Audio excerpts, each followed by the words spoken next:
2 Raja-Raja 3 ayat 1-27. Yoram, anak Ahab, menjadi raja di Samaria atas Israel dalam tahun ke-18 zaman Yosafat, Raja Yehuda, dan ia memerintah 12 tahun lamanya. Ia melakukan apa yang jahat di mata Tuhan, tetapi bukan seperti ayahnya dan seperti ibunya. Ia menjauhkan tugu berhala Baal yang didirikan ayahnya. Namun demikian, ia masih berpaut kepada dosa Yerobeam bin Nebat yang mengakibatkan orang Israel berdosa pula. Ia tidak menjauhinya. Mesa, Raja Moab, adalah seorang peternak domba. Sebagai upeti ia membayar kepada Raja Israel 100.000 anak domba dan bulu dari 100.000 domba jantan. Tetapi segera sesudah Ahab mati, memberontaklah Raja Moab terhadap Raja Israel. Keluarlah Raja Yoram pada waktu itu dari Samaria. Lalu ia memeriksa barisan seluruh orang Israel. Selanjutnya ia menyuruh orang kepada Yosafat, Raja Yehuda, dengan pesan, Raja Moab telah memberontak terhadap aku. Maukah engkau bersama-sama aku berperang melawan Moab? Jawabnya, aku akan maju. Kita sama-sama, aku dan engkau, rakyatku dan rakyatmu, kudaku dan kudamu. Lagi ia bertanya, melalui jalan manakah kita akan maju? Jawabnya, melalui padang gurun Edom. Maka berjalanlah Raja Israel dan Raja Yehuda dan Raja Edom. Tetapi sesudah mereka berkeliling 7 hari perjalanan jauhnya, maka tidak terdapat air untuk tentara dan untuk hewan yang mengikuti mereka. Lalu berkatalah Raja Israel, wahai, Tuhan telah memanggil ketiga raja ini untuk menyerahkan mereka ke dalam tangan Moab. Tetapi bertanyalah Yosafat, tidak adakah di sini seorang nabi Tuhan, supaya dengan perantaraannya kita meminta petunjuk Tuhan? Lalu salah seorang pegawai Raja Israel menjawab, katanya, di sini ada Elisa bin Safat, yang dahulu melayani Elia. Berkatalah Yosafat, memang padanya ada firman Tuhan. Sesudah itu pergilah Raja Israel dan Yosafat dan Raja Edom kepada Elisa. Tetapi berkatalah Elisa kepada Raja Israel, apakah urusanku dengan engkau? Pergilah kepada para nabi ayahmu dan kepada para nabi ibumu. Jawab Raja Israel kepadanya, jangan begitu, sebab Tuhan memanggil ketiga raja ini untuk menyerahkan mereka ke dalam tangan orang Moab. Berkatalah Elisa, demi Tuhan semesta alam yang hidup, yang di hadapannya aku menjadi pelayan, jika tidak karena Yosafat, Raja Yehuda, maka sesungguhnya aku ini tidak akan memandang dan melihat kepadamu. Maka sekarang, jemputlah bagiku seorang pemetik kecapi. Pada waktu pemetik kecapi itu bermain kecapi, maka kekuasaan Tuhan meliputi dia. Kemudian berkatalah ia, beginilah firman Tuhan, biarlah di lembah ini dibuat parit-parit. Sebab beginilah firman Tuhan, kamu tidak akan mendapat angin dan hujan, namun lembah ini akan penuh dengan air, sehingga kamu serta ternak sembelihan dan hewan pengangkut dapat minum. Dan itu pun adalah perkara ringan di mata Tuhan. Juga orang Moab akan diserahkannya ke dalam tanganmu. Kamu akan memusnahkan segala kota yang berkubu dan segala kota pilihan. Kamu akan menumbangkan segala pohon yang baik. Kamu akan menutup segala mata air dan kamu akan merusakkan segala ladang yang baik dengan batu-batu. Keesokan harinya ketika orang mempersembahkan korban, datanglah dengan tiba-tiba air dari arah Edom. Lalu penuhlah negeri itu dengan air. Ketika didengar seluruh orang Moab, bahwa ketiga raja itu telah maju memerangi mereka, maka dikerahkanlah semua orang yang masih sanggup menyandang pedang, bahkan orang-orang yang lebih tua juga. Kemudian mereka ditempatkan di tepi perbatasan. Keesokan harinya pagi-pagi, ketika matahari bersinar atas permukaan air itu, tampaklah kepada orang Moab itu, bahwa air di sebelah depannya merah seperti darah. Lalu berserulah mereka, itu darah. Tentulah raja-raja itu telah berbunuh-bunuhan, yang seorang membunuh yang lain. Maka sekarang, marilah menjarah, hai orang-orang Moab. Tetapi ketika mereka sampai ke perkemahan orang Israel, maka bangkitlah orang Israel itu, lalu memukul orang-orang Moab, sehingga mereka lari dari situ. Dan makin jauhlah mereka menerobos ke dalam Moab sambil menewaskan orang-orang Moab itu. Mereka meruntuhkan kota-kota dan menutupi setiap ladang yang baik dengan batu, karena setiap orang melemparkan batu ke atasnya. Mereka menutup segala mata air dan menumbangkan segala pohon yang baik, sampai hanya Kir Hareset saja yang ditinggalkan. Tetapi kota ini ditembaki oleh orang-orang pengumban dari segala penjuru. Ketika Raja Moab melihat bahwa peperangan itu terlalu berat baginya, diambilnyalah 700 orang pemegang pedang bersama-sama dia untuk menerobos ke jurusan Raja Edom, tetapi tidak berhasil. Kemudian ia mengambil anaknya yang sulung yang akan menjadi raja menggantikan dia, lalu mempersembahkannya sebagai korban bakaran di atas pagar tembok. Tetapi kegusaran besar menimpa orang Israel, sehingga mereka berangkat meninggalkan dia dan pulang ke negeri mereka. 2 Raja-Raja 4 ayat 1-44. Salah seorang dari istri-istri para nabi mengadukan halnya kepada Elisa, sambil berseru, "Hambamu, suamiku, sudah mati dan engkau ini tahu bahwa hambamu itu takut akan Tuhan. Tetapi sekarang, penagih hutang sudah datang untuk mengambil kedua orang anakku menjadi budaknya." Jawab Elisa kepadanya, "Apakah yang dapat kuperbuat bagimu? Beritahukanlah kepadaku apa-apa yang kau punya di rumah." Berkatalah perempuan itu, "Hambamu ini tidak punya sesuatu apapun di rumah, kecuali sebuah buli-buli berisi minyak." Lalu berkatalah Elisa, "Pergilah, mintalah bejana-bejana dari luar, daripada segala tetanggamu, bejana-bejana kosong, tetapi jangan terlalu sedikit. Kemudian masuklah, tutuplah pintu sesudah engkau dan anak-anakmu masuk, lalu tuanglah minyak itu ke dalam segala bejana. Mana yang penuh, angkatlah." Pergilah perempuan itu daripadanya, ditutupnyalah pintu sesudah ia dan anak-anaknya masuk, dan anak-anaknya mendekatkan bejana-bejana kepadanya, sedang ia terus menuang. Ketika bejana-bejana itu sudah penuh, berkatalah perempuan itu kepada anaknya, "Dekatkanlah kepadaku sebuah bejana lagi." Tetapi jawabnya kepada ibunya, "Tidak ada lagi bejana." Lalu berhentilah minyak itu mengalir. Kemudian pergilah perempuan itu memberitahukannya kepada abdi Allah, dan orang ini berkata, "Pergilah, juallah minyak itu, bayarlah hutangmu, dan hiduplah dari lebihnya, engkau serta anak-anakmu." Pada suatu hari Elisa pergi ke Sunem. Di sana tinggal seorang perempuan kaya yang mengundang dia makan. Dan seberapa kali ia dalam perjalanan, singgahlah ia ke sana untuk makan. Berkatalah perempuan itu kepada suaminya, "Sesungguhnya aku sudah tahu bahwa orang yang selalu datang kepada kita itu adalah abdi Allah yang kudus.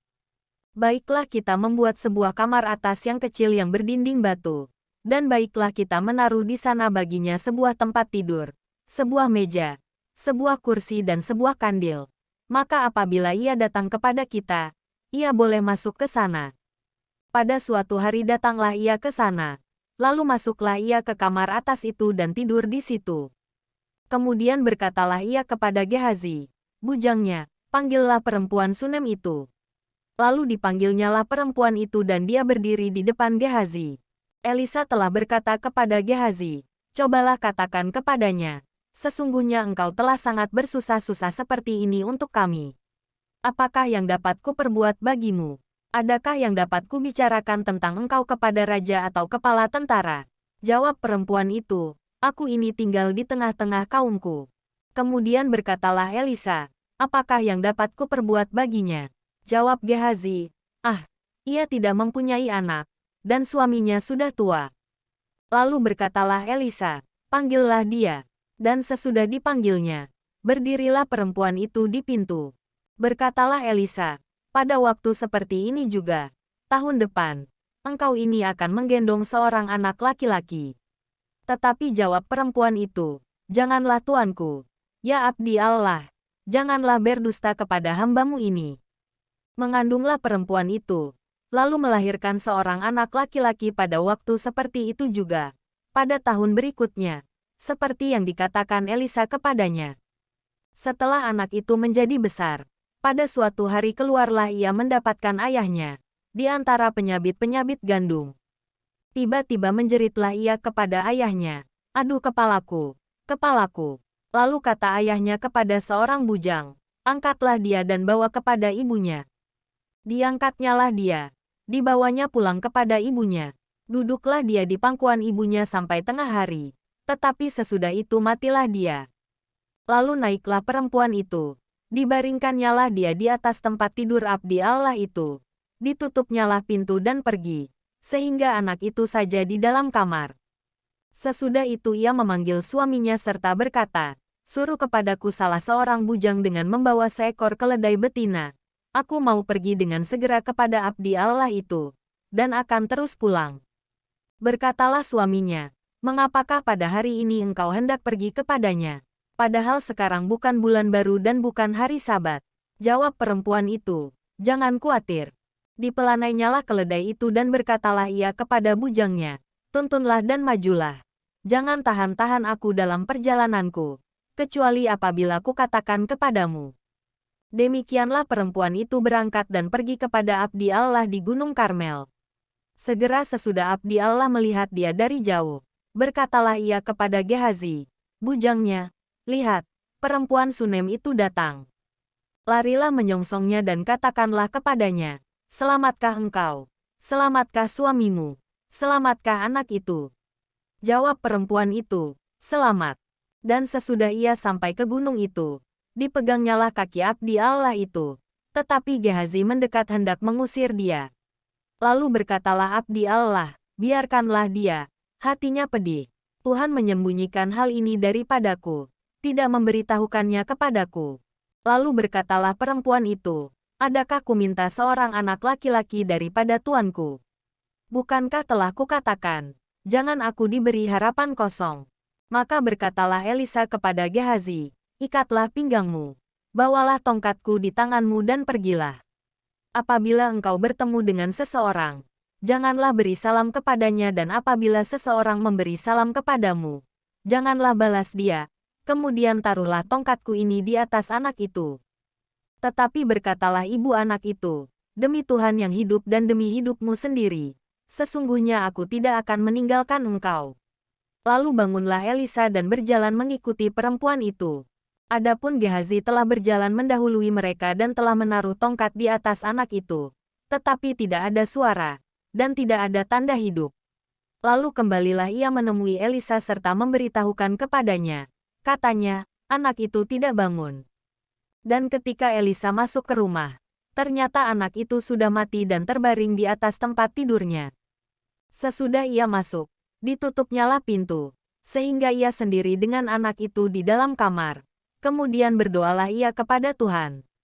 Lalu ia membaringkan dirinya di atas anak itu dengan mulutnya di atas mulut anak itu, dan matanya di atas mata anak itu, serta telapak tangannya di atas telapak tangan anak itu. Dan karena ia meniarap di atas anak itu, maka menjadi panaslah badan anak itu. Sesudah itu ia berdiri kembali dan berjalan dalam rumah itu sekali ke sana dan sekali ke sini. Kemudian meniarap pulalah ia di atas anak itu. Maka bersinlah anak itu sampai 7 kali, lalu membuka matanya. Kemudian Elisa memanggil Gehazi dan berkata, "Panggillah perempuan Sunem itu." Dipanggilnyalah dia.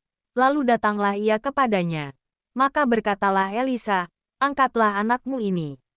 Masuklah perempuan itu, lalu tersungkur di depan kaki Elisa dan sujud menyembah dengan mukanya sampai ke tanah. Kemudian diangkatnyalah anaknya, lalu keluar. Elisa kembali ke Gilgal pada waktu ada kelaparan di negeri itu. Dan ketika pada suatu kali rombongan Nabi duduk di depannya, berkatalah ia kepada bujangnya, "Taruhlah kuali yang paling besar di atas api dan masaklah sesuatu makanan bagi rombongan Nabi itu."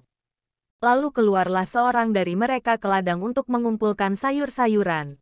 Ia menemui pohon sulur-suluran liar dan memetik daripadanya labu liar, serangkul penuh dalam jubahnya. Sesudah ia pulang, teruslah ia mengiris-irisnya ke dalam kuali masakan tadi, sebab mereka tidak mengenalnya. Kemudian dicedoklah dari masakan tadi bagi orang-orang itu untuk dimakan, dan segera sesudah mereka memakannya, berteriaklah mereka serta berkata, "Maut ada dalam kuali itu, hai abdi Allah." Dan tidak tahan mereka memakannya. Tetapi berkatalah Elisa, "Ambillah tepung." Dilemparkannyalah itu ke dalam kuali serta berkata, "Cedoklah sekarang bagi orang-orang ini, supaya mereka makan." Maka tidak ada lagi sesuatu bahaya dalam kuali itu. Datanglah seseorang dari Baal Salisa dengan membawa bagi abdi Allah roti hulu hasil, yaitu 20 roti jelai serta gandum baru dalam sebuah kantong. Lalu berkatalah Elisa, "Berilah itu kepada orang-orang ini, supaya mereka makan." Tetapi pelayannya itu berkata, bagaimanakah aku dapat menghidangkan ini di depan 100 orang? Jawabnya, berikanlah kepada orang-orang itu, supaya mereka makan. Sebab beginilah firman Tuhan, orang akan makan, bahkan akan ada sisanya. Lalu dihidangkannyalah di depan mereka, maka makanlah mereka dan ada sisanya, sesuai dengan firman Tuhan. Mazmur 89 ayat 12-52, Utara dan Selatan. Engkaulah yang menciptakannya. Tabor dan Hermon bersorak-sorai karena namamu. Punyamulah lengan yang perkasa, kuat tanganmu dan tinggi tangan kananmu. Keadilan dan hukum adalah tumpuan tahtamu, kasih dan kesetiaan berjalan di depanmu. Berbahagialah bangsa yang tahu bersorak-sorai, ya Tuhan, mereka hidup dalam cahaya wajah-Mu. Karena namamu mereka bersorak-sorak sepanjang hari, dan karena keadilan-Mu mereka bermegah. Sebab Engkaulah kemuliaan kekuatan mereka, dan karena Engkau berkenan, tanduk kami meninggi. Sebab perisai kita kepunyaan Tuhan, dan Raja kita kepunyaan yang kudus Israel. Pernah Engkau berbicara dalam penglihatan kepada orang-orang yang Kau kasihi. Katamu, telah kutaruh mahkota di atas kepala seorang pahlawan. Telah kutinggikan seorang pilihan dari antara bangsa itu. Aku telah mendapat Daud, hambaku, aku telah mengurapinya dengan minyakku yang kudus. Maka tanganku tetap dengan dia, bahkan lenganku meneguhkan dia. Musuh tidak akan menyergapnya, dan orang curang tidak akan menindasnya. Aku akan menghancurkan lawannya dari hadapannya, dan orang-orang yang membencinya akan kubunuh. Kesetiaanku dan kasihku menyertai dia, dan oleh karena namaku tanduknya akan meninggi. Aku akan membuat tangannya menguasai laut, dan tangan kanannya menguasai sungai-sungai. Dia pun akan berseru kepadaku, Bapakku Engkau, Allahku dan gunung batu keselamatanku. Aku pun juga akan mengangkat dia menjadi anak sulung, menjadi yang maha tinggi di antara raja-raja bumi. Aku akan memelihara kasih setiaku bagi dia untuk selama-lamanya, dan perjanjianku teguh bagi dia. Aku menjamin akan adanya anak cucunya sampai selama-lamanya, dan tahtanya seumur langit. Jika anak-anaknya meninggalkan Tauratku dan mereka tidak hidup menurut hukumku, jika ketetapanku mereka langgar dan tidak berpegang pada perintah-perintahku, maka aku akan membalas pelanggaran mereka dengan gada, dan kesalahan mereka dengan pukulan-pukulan. Tetapi kasih setiaku tidak akan kujauhkan daripadanya dan aku tidak akan berlaku curang dalam hal kesetiaanku. Aku tidak akan melanggar perjanjianku, dan apa yang keluar dari bibirku tidak akan kubah. Sekali aku bersumpah demi kekudusanku, tentulah aku tidak akan berbohong kepada Daud. Anak cucunya akan ada untuk selama-lamanya, dan tahtanya seperti matahari di depan mataku. Seperti bulan yang ada selama-lamanya, suatu saksi yang setia di awan-awan. Selah. Tetapi engkau sendiri menolak dan membuang, menjadi gemas kepada orang yang kau urapi. Membatalkan perjanjian dengan hambamu, menajiskan mahkotanya laksana debu. Melanda segala temboknya, membuat kubu-kubunya menjadi reruntuhan. Semua orang yang lewat di jalan merampoknya, dan ia menjadi celah bagi tetangganya. Engkau telah meninggikan tangan kanan para lawannya, telah membuat semua musuhnya bersukacita. Juga kau balikkan mata pedangnya, dan tidak membuat dia dapat bertahan dalam peperangan. Engkau menghentikan kegemilangannya, dan tahtanya kau kampakkan ke bumi. Kau pendekkan masa mudanya. Kau selubungi dia dengan malu. Selah. Berapa lama lagi, ya Tuhan, Engkau bersembunyi terus-menerus, berkobar-kobar murka-Mu laksana api. Ingatlah apa umur hidup itu, betapa sia-sia Kau ciptakan semua anak manusia. Siapakah orang yang hidup dan yang tidak mengalami kematian, yang dapat meluputkan nyawanya dari kuasa dunia orang mati? Selah. Di manakah kasih setiamu yang mula-mula, ya Tuhan, yang telah Kau janjikan dengan sumpah kepada Daud demi kesetiaanmu? Ingatlah celah hamba-Mu, ya Tuhan, bahwa dalam dadaku aku menanggung penghinaan segala bangsa yang dilontarkan oleh musuh-musuh-Mu, ya Tuhan, yang dilontarkan mencela jejak langkah orang yang Kau urapi. Terpujilah Tuhan untuk selama-lamanya. Amin. Ya amin. Amsal 6 ayat 1-35. Hai anakku, jikalau engkau menjadi penanggung sesamamu, dan membuat persetujuan dengan orang lain, Jikalau engkau terjerat dalam perkataan mulutmu, tertangkap dalam perkataan mulutmu, buatlah begini, hai anakku, dan lepaskanlah dirimu, karena engkau telah jatuh ke dalam genggaman sesamamu. Pergilah, berlututlah, dan desaklah sesamamu itu. Janganlah membiarkan matamu tidur, dan kelopak matamu mengantuk. Lepaskanlah dirimu seperti kijang daripada tangkapan, seperti burung daripada tangan pemikat. Hai pemalas, pergilah kepada semut, perhatikanlah lakunya dan jadilah bijak. Biarpun tidak ada pemimpinnya, pengaturnya atau penguasanya, ia menyediakan rotinya di musim panas, dan mengumpulkan makanannya pada waktu panen. Hai pemalas, berapa lama lagi engkau berbaring? Bilakah engkau akan bangun dari tidurmu?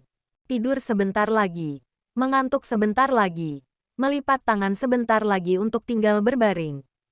Maka datanglah kemiskinan kepadamu seperti seorang penyerbu, dan kekurangan seperti orang yang bersenjata. Tak bergunalah dan jahatlah orang yang hidup dengan mulut serong, yang mengedipkan matanya, yang bermain kaki dan menunjuk-nunjuk dengan jari, yang hatinya mengandung tipu muslihat, yang senantiasa merencanakan kejahatan, dan yang menimbulkan pertengkaran. Itulah sebabnya ia ditimpa kebinasaan dengan tiba-tiba. Sesaat saja ia diremukkan tanpa dapat dipulihkan lagi. 6 perkara ini yang dibenci Tuhan. Bahkan, 7 perkara yang menjadi kekejian bagi hatinya. Mata sombong, lidah dusta, tangan yang menumpahkan darah orang yang tidak bersalah, hati yang membuat rencana-rencana yang jahat, kaki yang segera lari menuju kejahatan.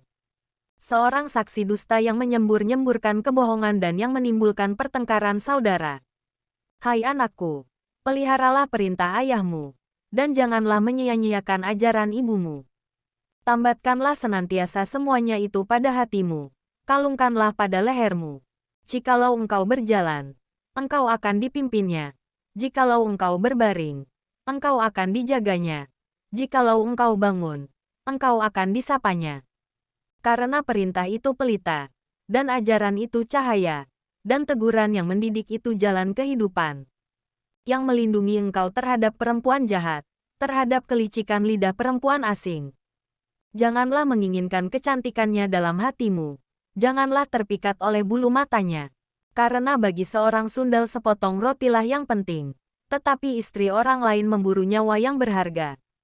Dapatkah orang membawa api dalam gelumbung baju dengan tidak terbakar pakaiannya? Atau dapatkah orang berjalan di atas bara, dengan tidak hangus kakinya?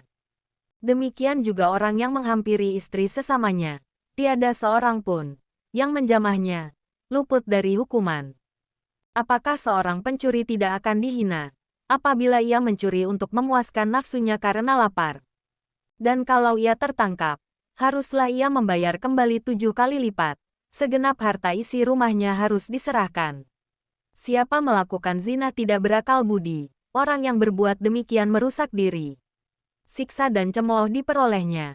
Malunya tidak terhapuskan. Karena cemburu adalah geram seorang laki-laki.